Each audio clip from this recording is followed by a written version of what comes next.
Hello बच्चों, कक्षा 10 भौतिक विज्ञान में हम लोग प्रकाश खंड पूरा पढ़ चुके हैं। आपके भौतिक विज्ञान में 2 खंड है, एक प्रकाश है और एक विद्युत है। तो प्रकाश खंड हम लोगों का पूरा हो गया। अब हम लोग आज शुरू करेंगे विद्युत। और विद्युत में जो पहला लेसन है वो आपका है विद्युत धारा।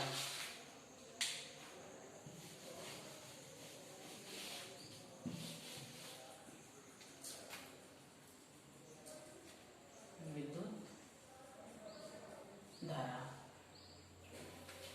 तो विद्युत धारा जो होता है यह आवेश का प्रवाह होता है, आवेश प्रवाह का दर होता है। तो विद्युत धारा से पहले हमें जानना पड़ेगा कि आवेश क्या होता है। सबसे पहले हम लोग पढ़ेंगे आवेश के बारे में, ठीक है। देखिए,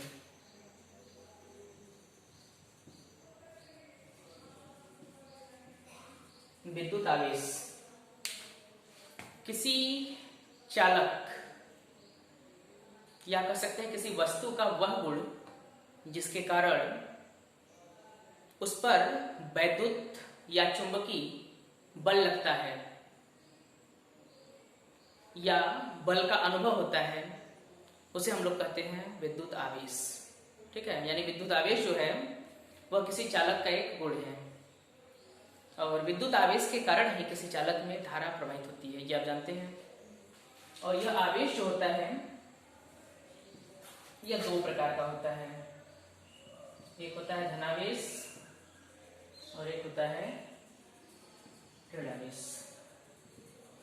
जैसा कि आप जानते हैं, धनावेश इलेक्ट्रॉनों की कमी के कारण किसी चालक पर आता है और ऋणावेश जो है वो इलेक्ट्रॉनों की अधिकता के कारण किसी चालक पर आता है।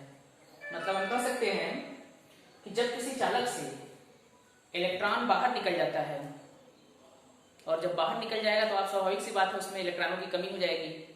जब किसी चालक से इलेक्ट्रॉन बाहर निकल जाता है तो उस चालक पर धनावेश आता है, वो पॉजिटिव हो जाता है।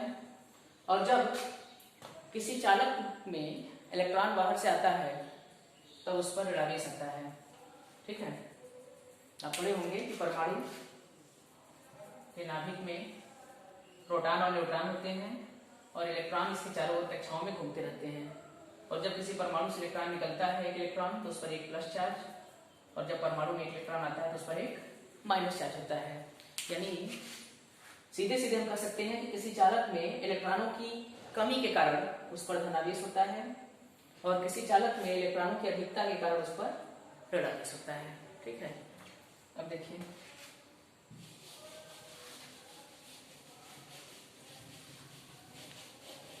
अगला टॉपिक हमारा विद्युत धारा। विद्युत धारा, अगर हम फार्मूले की बात करें तो विद्युत धारा का फार्मूला होता है विद्युत आवेश बटा समय, यानी I बराबर Q/T। I बराबर हो जाएगा Q/T। इसकी परिभाषा हम लोग देंगे, किसी चालक में आवेश प्रवाह के दर को विद्युत धारा कहते हैं।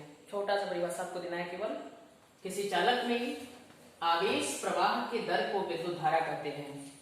या दूसरी भाषा में हम कह सकते हैं कि किसी चालक में प्रवाहित आवेश तथा लिए गए समय के अनुपात को विद्युत धारा कहते हैं, ठीक है। ये रहा आपका विद्युत धारा का परिभाषा। अगर हम इसके, ये तो इसका फॉर्मूला है I बराबर Q/T, और अगर हम इसके मात्रक की बात करें, मात्रक यूनिट, Q आपका आवेश है, आवेश का मात्रक होता है कूलाम, ये बटा है तो प्रति, T आपका समय है, समय का मात्रक होता है सेकेंड। तो इस प्रकार विद्युत धारा का जो मात्रक है वो हो जाएगा कूलाम प्रति सेकेंड। और चूंकि इसकी खोज एम्पियर ने किया था इसलिए इसका एक मात्रक और होता है एम्पियर, ठीक है। कूलाम प्रति सेकेंड या एम्पियर, ठीक है। अब देखिए एम्पियर क्या होता है। अगर हमें 1 कूलाम प्रति सेकेंड या 1 एम्पियर की परिभाषा देनी हो हमें, तो हम लोग कैसे देंगे, ठीक है। हमें परिभाषा देना है एम्पियर का। एम्पियर, ध्यान दीजिए, आपने देखा कि I बराबर होता है Q/T। I बराबर Q/T, और यदि हम मान लें कि Q बराबर 1 कूलाम और T बराबर है 1 सेकेंड, T बराबर 1 सेकेंड हो गया, तो I बराबर हो जाएगा आपका 1/1, यानी Q का मान भी 1 और T का मान भी 1 रखेंगे, तो यहाँ I का माना जाएगा 1 एम्पियर। इस प्रकार अगर हमें परिभाषा देना हो तो हम दे सकते हैं कि यदि किसी चालक में 1 कूलाम आवेश प्रति सेकंड की दर से प्रवाहित हो रहा हो तो उस चालक में बहने वाली धारा 1 एम्पियर होती है। ठीक है, आप डायरेक्ट जो है इससे एकांश मान करके दोनों मानों को आप डायरेक्ट आई का परिभाषा दे सकते हैं। एम्पियर का परिभाषा आपका होगा, यदि किसी चालक में 1 कूलाम की आवेश प्रति सेकंड की दर से प्रवाहित हो रही है तो चालक में बहने वाली धारा 1 एम्पियर होगी। ठीक है, ये रहा आपका एम्पियर की परिभाषा।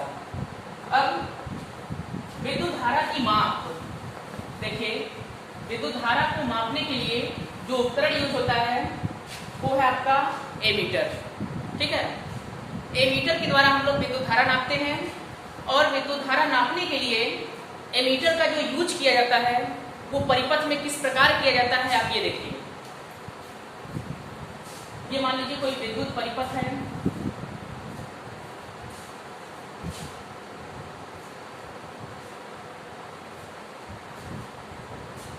ये लगा है आपका कुंजी के। कुंजी का मतलब होता है स्विच, एक तरह से स्विच होता है।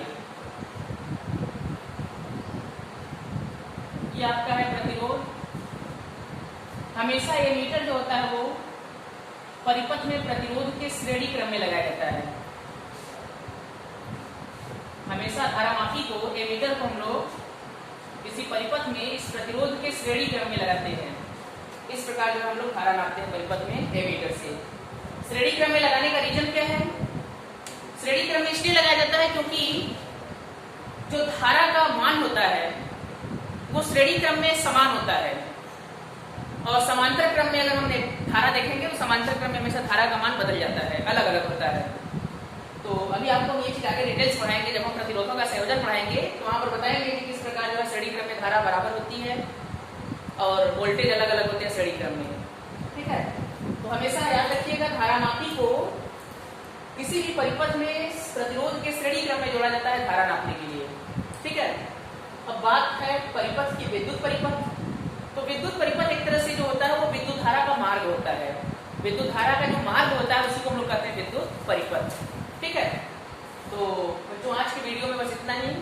अब आगे के नेक्स्ट वीडियो में हम आपको पढ़ाएंगे विद्युत विभव और विभवांतर के बारे में। ठीक है।